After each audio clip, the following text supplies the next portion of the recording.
नाशिकमधून गोदावरीमध्ये पाण्याची पातळी वाढली आणि मंदिरं पाण्याखाली गेली आहेत। गोदाघाट परिसरामधील दुतोंड्या मारुतीच्या गुडघ्यापर्यंत पाणी आलंय। गंगापूर धरणामधून 3716 क्युसेक्स पाण्याचा विसर्ग सुरू आहे। नाशिक आणि उत्तर महाराष्ट्रात 2 दिवस पावसाचा जोर कायम राहणार आहे।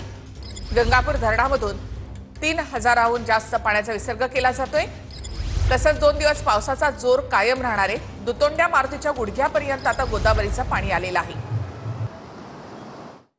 खरं तर नाशिकमध्ये पावसाची संततधार काल मध्यरात्रीपासूनच सुरू आहे आणि आता देखील पावसाची संततधार आपल्याला नाशिकमध्ये बघायला मिळते आहे। एकूणच कालपासून जो काही मुसळधार पाऊस नाशिकमध्ये होतोय त्याचप्रमाणे धरण पाणलोट क्षेत्रामध्ये ज्या पद्धतीचा पाऊस होतोय त्या पार्श्वभूमीवर आता गंगापूर धरणातनं पाण्याचा विसर्ग जो आहे तो या ठिकाणी वाढवण्यात आलेला आहे।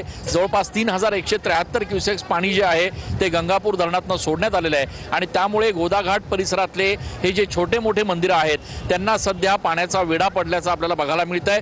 सातत्यानं पावसाची संततधार नाशिकमध्ये सुरू आहे। नाशिकच्या गोदाघाट परिसरात असलेला दुतोंड्या मारुती जो आहे तो या संपूर्ण पाणी पातळीचा इंडिकेटर समजला जातो। अगदी काल परवापर्यंत हे पाणी जे आहे ते दुतोंड्या मारुतीच्या अगदी तळपायापाशी होतं। आता मात्र पाण्याची पातळी दुतोंड्या मारुतीच्या गुडघ्यापर्यंत आलेली आहे आणि त्यामुळे आता जर गंगापूर धरणातनं आणखी पाण्याचा विसर्ग झाला तर या ठिकाणी पाण्याची पातळी वाढू शकते। या सगळ्या पार्श्वभूमीवर एकीकडे गोदाघाट परिसरात सुरक्षा रक्षक नेमण्यात आलेले आहेत तर दुसरीकडे प्रशासनाच्या वतीनं गोदाघाट परिसरातले रहिवासी इथले दुकानदार यांना सतर्क राहण्याचा इशारा देण्यात आलेला आहे। पुढचे 2 दिवस नाशिकमध्ये असाच पाऊस राहील आणि त्यामुळे गोदाघाट परिसरातली पाण्याची पातळी ही वाढेल अशी शक्यता